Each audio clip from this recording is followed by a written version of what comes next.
Hey, it is your buddy, Peace and Harmony with you here today. Much love going out to all the beautiful, empowered harmonizers. We are zooming in and focusing in on a great viewer question, and that is how to really change your behavior. After you've been in a relationship with a covert narcissist and you found yourself just sort of, maybe, overly living to please them, overly living to get their validation, for them to acknowledge and validate you, to be proud of you, or just to get attention. One thing I think that is a real deficit in a relationship with a covert narcissist is lack of attention to others. So they don't give attention to others freely. They don't reach out and seek to connect with others on just a conversational basis. There's generally, with these individuals, a craving for power, and an insatiable need to feel or be better than. And this becomes pathological or unhealthy. And so it creates sort of a real distance or a division with relationships with others who find themselves in close proximity or in relationship with them. And so they find themselves, in order to sort of survive, they have to be overly supportive of this individual, always validating them, checking in with them, and sort of your I am becomes fused with the needs of this other individual. So it becomes almost like a real perpetual people-pleasing attitude. And this then, though, is very important to acknowledge and validate, because ultimately the covert narcissist will not give you that quote-unquote reward, acknowledgement, validation, I'm proud of you, giving credit where credit is due. They don't see that. It's all if you meet their standards, then you will get that sort of feeling. And the people-pleasing then really becomes a depletion of self. A depletion of self. Your sense of self, your strength of your I am, your strength of feeling just okay, being okay. And so without this, though, people will develop a social anxiety. They don't feel that they alone are enough, that they can hold credit for their own accomplishments and not be narcissistic about it, but own it as your I am and have that experience under your belt. And so if you've it creates a very negative or bad habit, which will then ultimately lead in disappointment, because you're not going to get the feedback, oftentimes what you think, from these individuals. So it creates a perpetual cycle then to increase the game, to people please even more, to try to get attention from someone who is not apt to, give attention. And this can be very discouraging.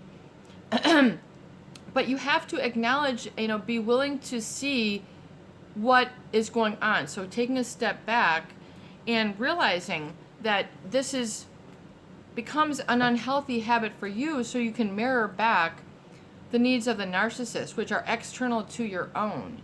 So people then don't have sort of the experience of being on their feet, being on their own, and being able to then pursue other relationships, events, settings independently, because they're used to this people pleasing, they're used to that progression, they're used to that relational habit. What I've heard a narcissist describe as kind of like a buffer for them. So it is okay to go out but people feel unshielded. They feel emotionally naked. They feel spiritually naked. They feel that that something can go wrong, and that they then cannot protect themselves. So it develops this, it can then loom very large and get out of proportion or out of balance for the individual who's caught at those crossroads. And so, you need to realize then that you no longer need to give or over give to those who aren't able to give in return. So this might become a real sort of what I would call a relational habit for you. So people tend to have a sort of way that they relate to others. So they might be sort of, self-defacing. They might always compliment others to get, a connection, which sort of perpetuates this people-pleasing approach. So you have to be able to sort of do a scan of your own heart and, am I approaching relationships in this way where I'm having to feel that I have to appease them or always talk about them, talk about their needs, compliment them on their humor, compliment without being able to receive like in return. So you might need to change the way you've been relating to others, approaching with a sense of I am and I am enough and I am okay versus I need to do, I need to relate to others in this way. I need to not, get what I need. So it becomes a whole situation where you then don't back yourself up.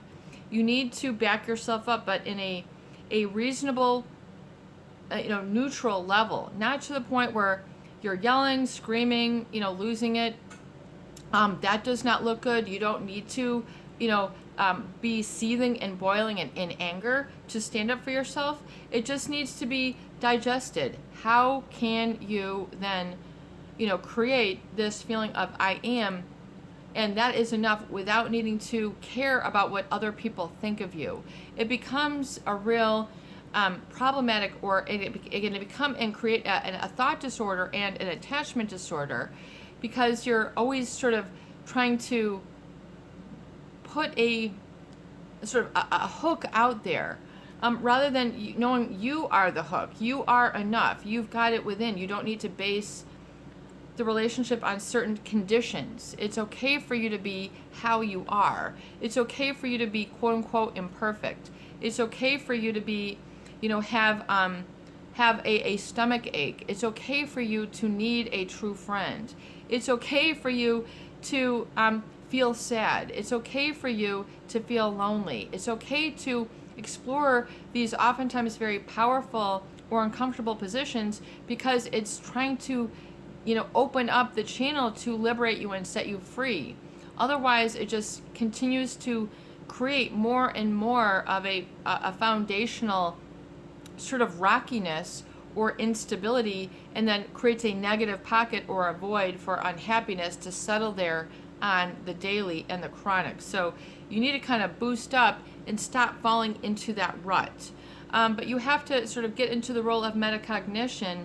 Think about what you're thinking about so you can catch yourself in the middle of it and go, whoa, that's where I made that mistake before. Not proud of myself about that. Everybody was a fool, or I had, feeling this, compulsion. I had to scream at the top of my lungs. It's because you need to vent. You need to get it out.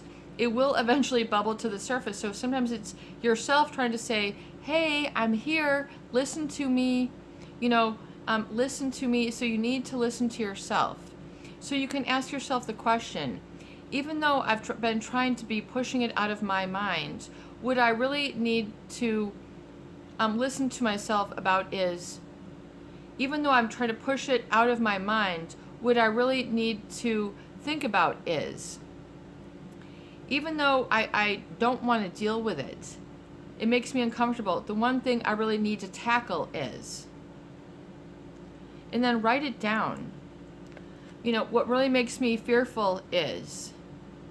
And write it down, because you have all of these sort of half-thought thoughts, half-felt emotions, which then can sort of, create a weed in the garden, then it takes a life of its own, and then you feel like you're not in the good life. You feel that you're surrounded by a mediocre existence, no real good relationships, no friendships, and you don't feel that you're sort of getting happy, excited. You're not living in the real, you're not living in the now, you're not living in the raw, the authentic.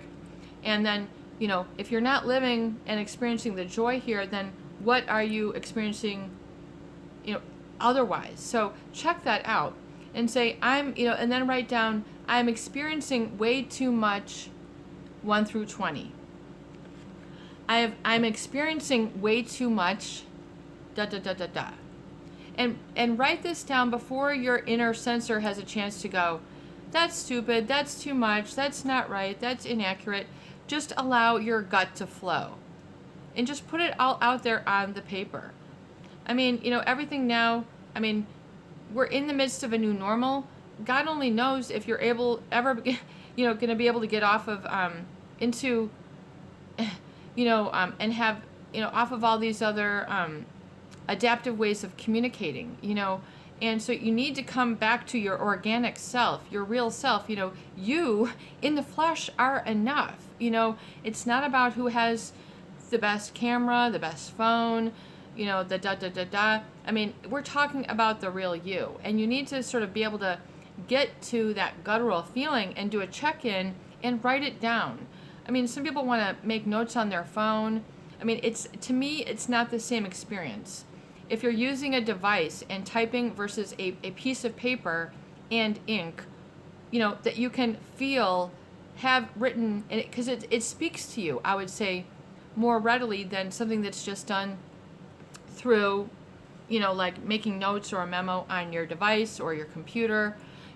Having a notebook is very useful. So you don't have to, but I think that will help you to accelerate and break through a lot of these feelings that are creating a barrier and hindering you to sort of living your life in its fullest. This is your buddy, Peace and Harmony, with you here today, and I hope that these videos do help. Please share, please subscribe, and for goodness sake, please donate for more great tools, videos, discussion, and support. You got this. Be strong. You are okay. Be strong. Emphasize your I am, and you are enough. Trust yourself. Trust the process. I trust myself. Emphasize this so you can internalize it and have this go through you, and carry this positive feeling through your day. If you find yourself falling off the wagon, get yourself back on track. Catch yourself. You have the authority. You have, you're the captain of your soul. You are the director. You are you have to steer the ship. If it's a big ship, steer it little by little. If you can make a quick U-ey, make a quick U-ey. Whatever it is, get yourself on track, hold yourself up high, and keep walking in the direction of your dreams. You will see them manifest. You have to hold and keep within belief in self and your I am in the process. This should be on the foundational. This should be in the firmament of your being. This can be a new change, but this is, and so it is. Peace be with you, and have a beautiful day.